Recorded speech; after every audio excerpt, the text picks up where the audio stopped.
This episode is brought to you by Vital Farms. Isn't it bullshit to have to question where your food comes from? At Vital Farms, you can trace your pasture-raised eggs all the way back to the source, the pasture. On the side of each pasture-raised carton of eggs, you'll find the name of the farm where your eggs were laid. And when you look the farm up on their website, you'll get a peek at all the sunshine, fresh air, and open space the hens enjoy. Learn more and find out where to buy them at vitalfarms.com. Vital Farms, keeping it bullshit-free. Get everything you need for your holiday meal at Whole Foods Market. Right now, you'll find animal welfare certified rib roast on sale. It's a deliciously crowd-pleasing centerpiece. Plus, save on spiral sliced ham, bone-in lamb, and seasonal produce like sweet potatoes and Honeycrisp apples. For ready-to-eat sides, head to the prepared food section. Done. And remember that Whole Foods Market caters. Order gourmet catering at shop.wfm.com. Bring the holiday magic with Whole Foods Market. Between the kids being home and hosting, everything in our house gets used up in summer. With Instacart, I can save money by stocking up on all my favorite summer brands.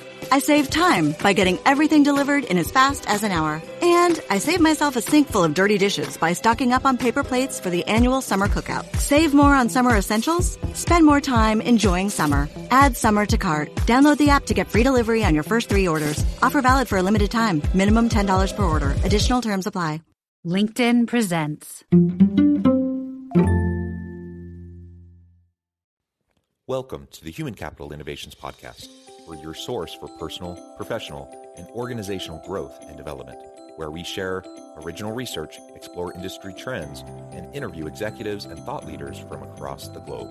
We hope you join us often for practitioner-oriented content around all things related to leadership, HR, talent management, organizational development, and change management.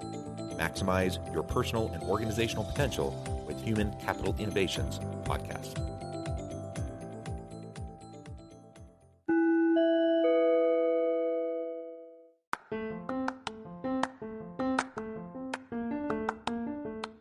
If you enjoy the Human Capital Innovations Podcast, enjoy ad-free listening by going to the Patreon page, and please consider contributing even at the producer or sponsorship level. And please leave a review. Thank you for your support.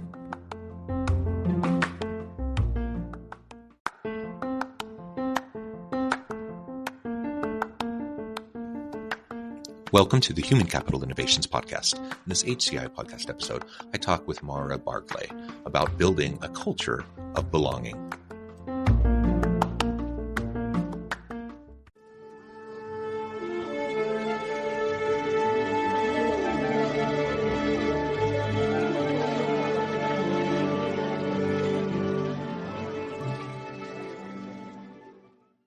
Maura Barclay, welcome to the Human Capital Innovations Podcast. Thank you so much. I'm so excited to have this conversation with you today. Me too. It is a pleasure. We've been preparing for this for a while, and I'm excited to have a nice dialogue with you. Today, we're going to be talking about how we can build a culture of belonging within our teams, within our organizations. This is one of my favorite topics, so I'm excited to explore this with you and to learn from you and get your insights around this. As we get started, I wanted to share Maura's bio with everybody. Maura Barclay currently serves as the Chief Mindset and Culture Officer at New Me, Inc. She is the CEO and founder of Changing Greatly, a culture and talent consultancy that helps organizations create psychologically safe, inclusive cultures that unleash talent and love for work. She is a certified change management professional, a certified talent optimization leader with Predictive Index, and a neurofacilitation practitioner. She has had the privilege of bringing her thought leadership to Fortune 500 companies, the U.S. military, and the International Monetary Fund, among others. She specializes in curriculum building and training. Her original harassment prevention curriculum was adopted by the federal government as continuing education for the U.S. military. And I could go on and on, but I'm going to pause there. Anything else, Maura, that you would like to share or highlight with the audience by way of your background or personal context? I'd say that's plenty. The one thing that is not, I don't know if it's mentioned there, but when it comes to the culture conversation, I think that it is relevant that I did work as a professional firefighter for a little while. So that definitely informs my opinions and my perspectives about culture and belonging.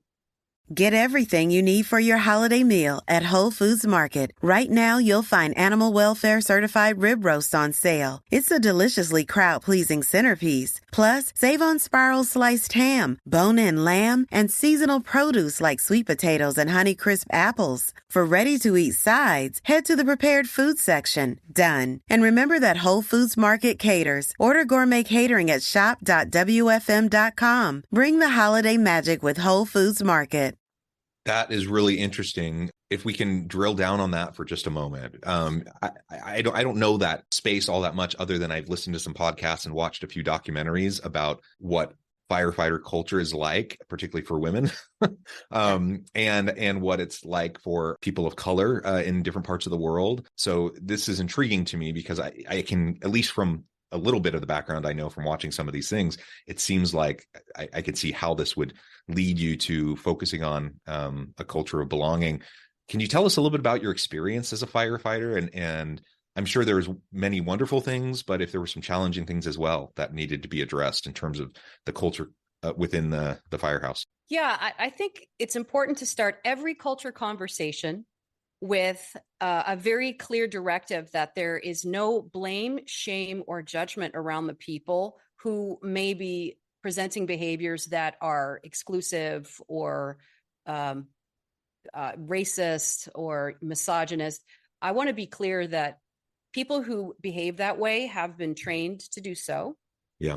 And it's also quite subjective. If certain world wars had gone differently, who knows who'd be in this country running things, right? So it just happens to be white heterosexual men who are in charge of most things. That's just completely subjective. So I always want to start with creating a lot of psychological safety for white men anytime I have these conversations. Nobody's trying to accuse anybody of anything. All right. So now that we've got that baseline, I think the story that tells the greatest, I guess, insight, it gives the greatest insight into what it's like is Boulder was one of the most progressive departments in the United States at the time. We had the highest ratio. I think there was 17% or 22% women at the time, and we had 2 African-American men. So we were very progressive by standards. And there was one day where I was working with a female lieutenant, a female engineer, and I was the female firefighter. And even though they were gay and I was straight, it was still the women's party. And I remember in that moment feeling such relief, John, because there was just the shorthand that we had. We shared such a deep understanding of each other's lived experiences that it was this sort of this container that we really enjoyed. Now, it just so happened that the lieutenant and the engineer happened to be married at the time. So, well, at the time, they weren't allowed to be married. They were domestic partners. And when the department realized, oops, we can't have that dynamic. That's not, we want to be careful about that. At mid shift at night, they replaced the engineer, the driver, with a man. And I remember in that moment feeling like, oh, I got to be careful again. Now I've got to make an effort. I need to be respectful of his lived experience. I want him to feel included. And I remember needing to accommodate that individual to create a dynamic on the crew where everybody felt equally valued and nobody felt left out. And that is a process by which white men typically are not taught to do, and they find it inconvenient, bit of a push. They don't like it. Yeah. They're used to being accommodated, not the other way around. And it was in that moment, I'm like, oh, this is why all the guys struggle right here, because nobody they don't expect to do it. So It's just a massive load of cognitive dissonance. And what it did, John, was create a lot of empathy. I got an empathy moment for the men. So in general, I was really on a mission to be the easygoing woman, right? Because there was a lot of women there that came before me that made it really nice for me, and they had to complain all the time. And then I heard the men complain about them. I'm like, well, I don't want to be her. And that was a big mistake. That was a huge mistake. You never want to be the cool. Let me just give the women this. Don't be the cool woman. It won't end well, I promise. Don't do it. And I suspect, particularly in that kind of traditionally hyper-masculine environment, that's probably an extra challenging place to be as a woman. Correct me if I'm wrong, but I can understand why that would be your take after reflecting back on your experiences there. Yeah. And I think that there's a great parallel here for homogenized leadership teams. For example, as soon as a woman comes onto a team, the men will immediately test her and see where her boundaries are and see what they can get away with and let her know what her place is. That's very common. And women often are invited into these spaces thinking, oh, this is great. They get it. And it's not, they don't. I mean, they do because they understand the value and necessity of having a woman or a person of color there, but they will then basically beat you in. And women who don't expect that feel very betrayed. But if you anticipate that this sort of tribal behavior is coming your way, and when it doesn't, be pleasantly surprised. But this is the mindset that will help women be able to stay in their agency and not get not feel like they're getting ambushed. But I've heard lots of stories like this, and of course that the men do too. They push a little bit, see what they can get away with. Is that word okay? Is this joke going to land? Am I going to get in trouble for that? Can I trust you? It's landmines.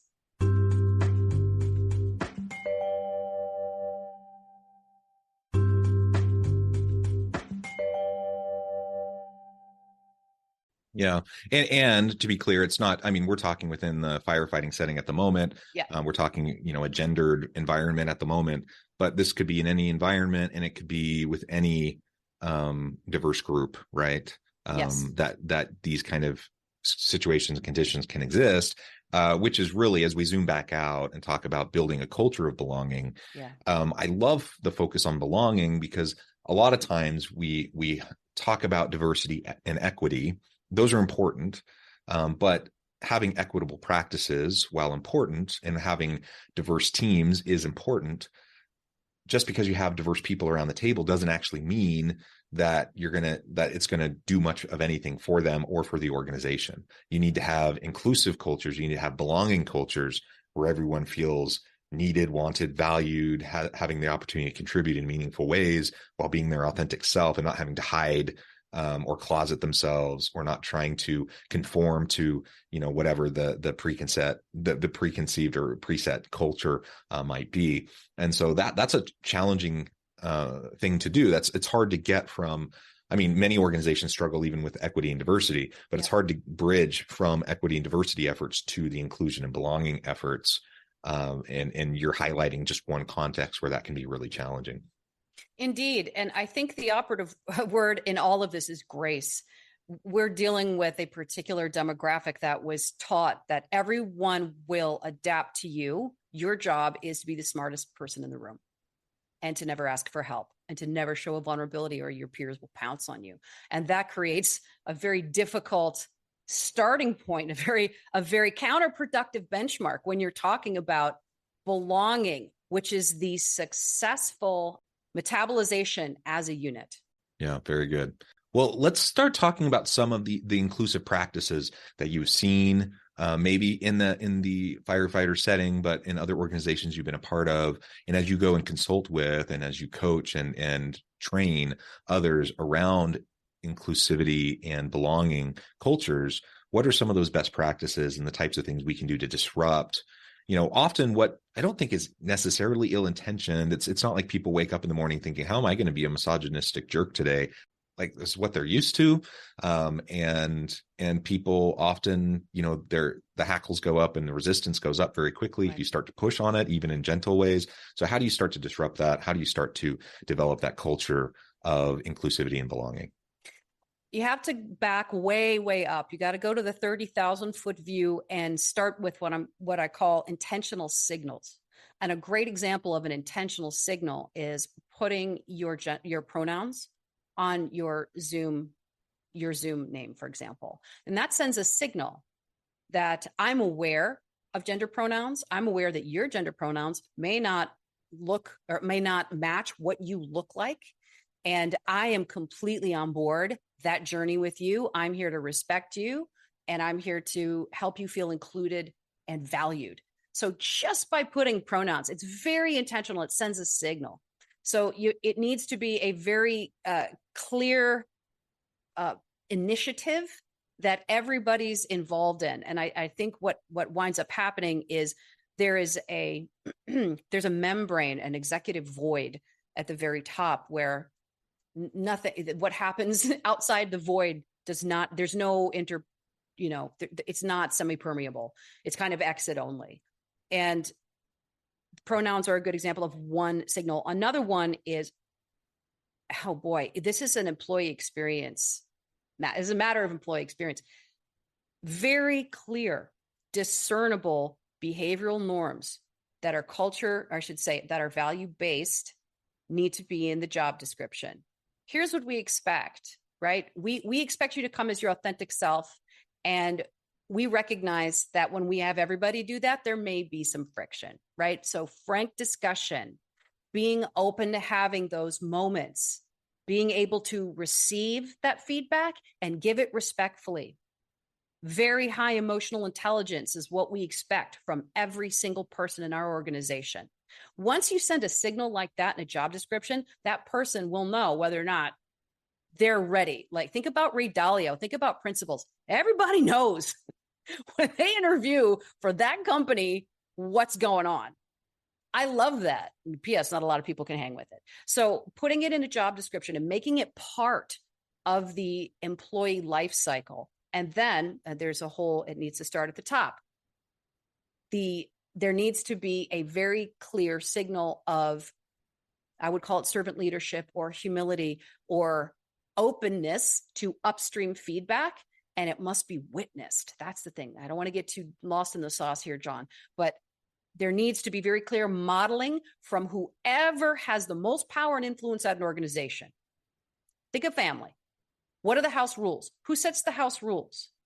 I'm not saying that the executives are the father or the mother. What I'm saying is whoever's in charge makes the rules, and everybody who wants to stay in the family is going to follow those rules. So it doesn't matter what's behind you. Those core values you got on your wall or in your employee handbook, they're completely useless if your behavior does not match. So at the highest levels, the signal needs to be, here's a behavior I'm modeling. I'm going to do a town hall, and I'm going to make sure that somebody challenges me, and you're going to see me invite it, say thank you, and respond to it. And my response might be, I don't know.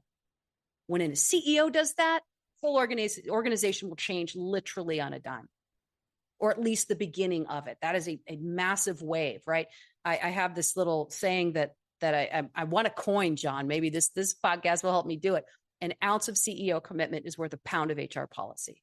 I love that. Right? Whoever has all the power and influence, that means a tiny bit of effort from you is going to go miles versus miles or like mountains of effort from people who don't have all the power and influence trying to get an inch.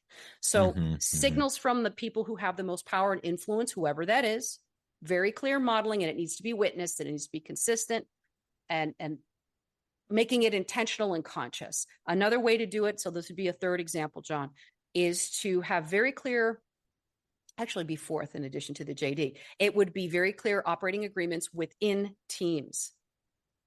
Everybody knows that whoever's leading that team, they start every meeting with the standard operating procedures, which is, we are not leaving here until I hear an alternative point of view. We're not leaving here until every single person has contributed. So what that does is, oh, now I have to say something. I'm the only Asian man here, but I am not allowed to just sit here in my amazing talent, which is why they hired me, and be quiet. I have to contribute. And if I'm the one and only, I'm afraid, right? I'm not sure it's psychologically safe. So what these operating agreements do is create that psychologically safe container. It de-risks that behavior of taking issue. It opens the, I would say it gives permission. That's a better way to put it. Gives permission for creative abrasion or constructive conflict. And once you have people bringing themselves and seeing, oh, we can disagree. We can get really actually passionate about it, not disrespectful. We can get passionate about it. As long as everybody feels like they've had their say, even if they don't agree with the decision, they will buy in and perform. And that's a piece that's missing. That's where belonging really works in conjunction with performance output. Yeah, people want to be heard, right? And so often people don't feel heard or safe to be, to share. And it can't just be performative. It can't just be nice words that are said. It can't just be, a nice slogan or a good mission vision statement. It like you have to actually model it. And like, I love that saying that you're coining around the efforts of the CEO versus the efforts of, middle management or HR, because it's so true. HR can, there can be all this internal messaging, and HR can do this big policy push and all this, like all these systems and everything. And then the CEO can go to an all aboard meeting or, some sort of a town hall setting and say one little thing that could undermine the whole thing, right? Yep. Almost instantaneously, because then people are like, oh, well, nobody actually cares about this because obviously the CEO doesn't care. The opposite is also true, though. You say something, it can send that signal, and then you repeat it and you say it again and again, and you make it a part of your continual messaging. People will listen and they'll pay attention, and you'll start to move the needle. So I love that focus. I think that's absolutely true. And then you referred to this several times, but as we think about resistance to change, as we think about resistance to, especially this idea of a culture of inclusivity and belonging, we're in a highly bifurcated, politicized kind of social condition at the moment. Yeah. Everything has become politicized. You have woke warriors, etc. Like people who otherwise I think would be all for the idea of like, yeah, let's make sure everyone feels safe, everyone feels like they belong on the one hand, but then on the other hand, because this whole idea has become politicized, they're uncomfortable with leaning into it, or they just have extra layers of resistance. And so I think part of the psychological safety behind this is, let's try to depoliticize it. Let's try to validate people where they're at, like meet people where they're at and help people grow together. The truth is, I'm a cisgender white dude and I have privilege. That's just the reality. But if you come to me and say that to me, what's going to happen usually? If you talk to a white guy that's not used to hearing that, they're not going to be cooperative, probably most of the time. They're probably going to put up barriers of resistance and work against the efforts that you're trying to make, even if they might be inclined towards it in the first place. So we have to be careful about how we message things. We have to be careful about how we include people and make a big tent for allyship for people, so that they don't feel like, just because I'm a straight cisgender white dude, like I really am not part of this conversation. No, we all are. We all have to be. And we need allies, just like we need those who are, in populations that have been marginalized in the past and maybe currently. So all of this kind of feeds into the challenge that we have as we're trying to create these cultures of inclusivity and belonging. It's certainly not easy, but it's worth it. It's necessary, and I mean it's the ethical and morally right thing to do, I think, as well.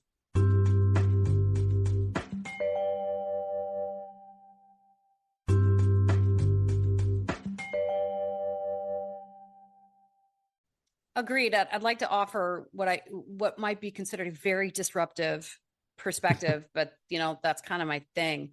So we've got it so backwards. For example, when we're looking for a panel that has the power to influence, we need to be looking for people who have that power to influence. When we're looking for a panel to educate, that's a little bit different.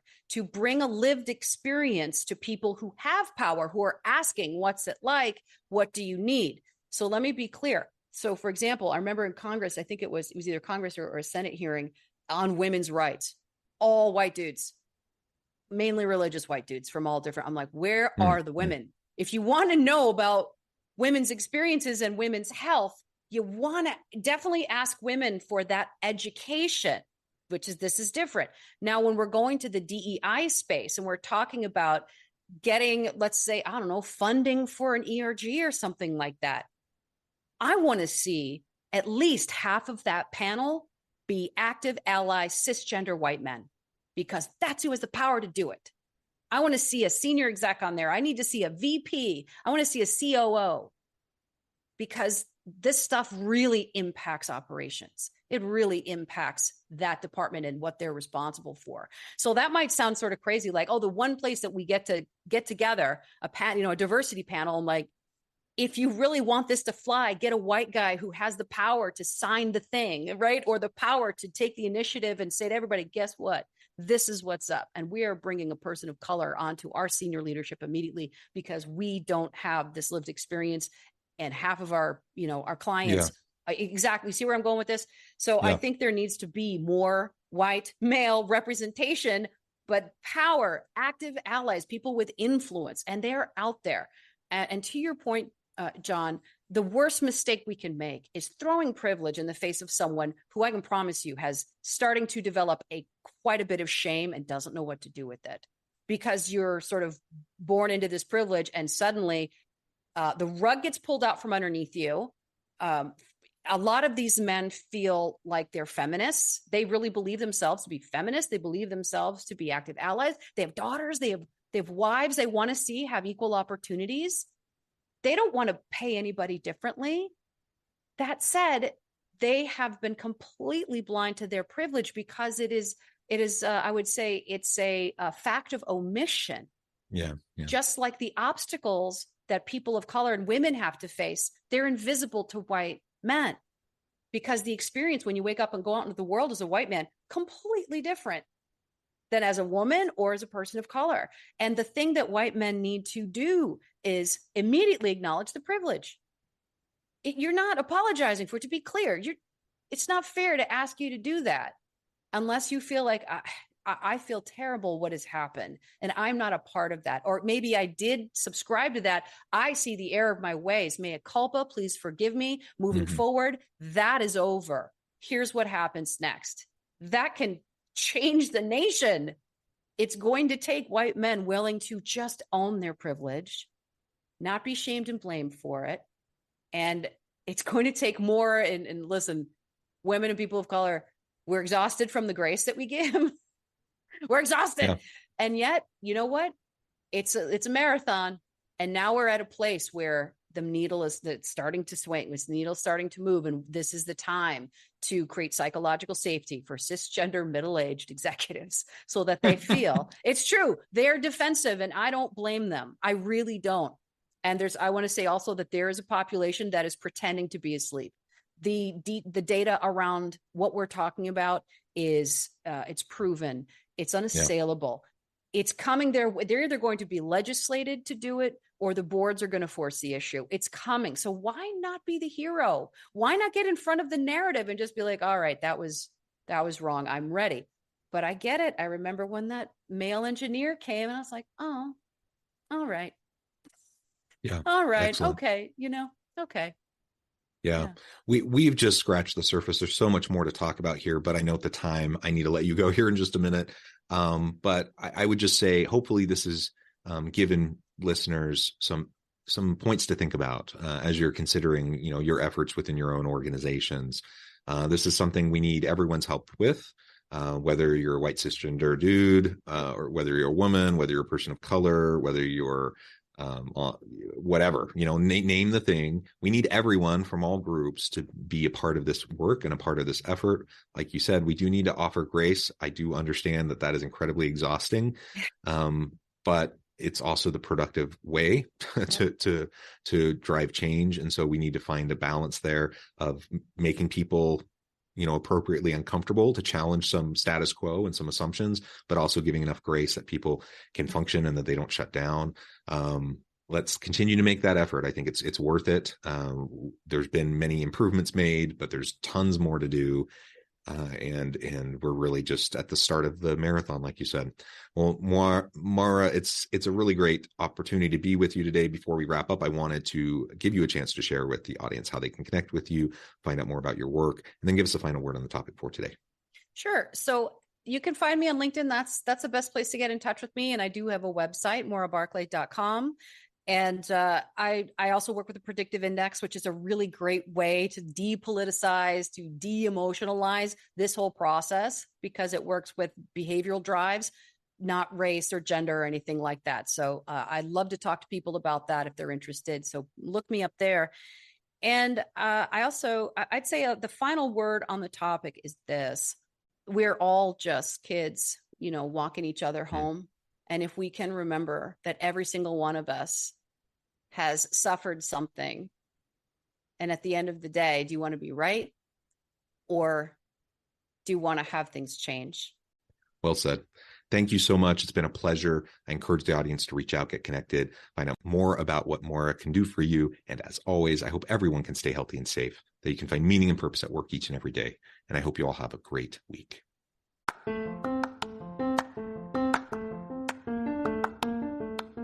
Do you enjoy the Human Capital Innovations podcast? Enjoy ad-free listening by going to the Patreon page. And please consider contributing even at the producer or sponsorship level. And please leave a review. Thank you for your support.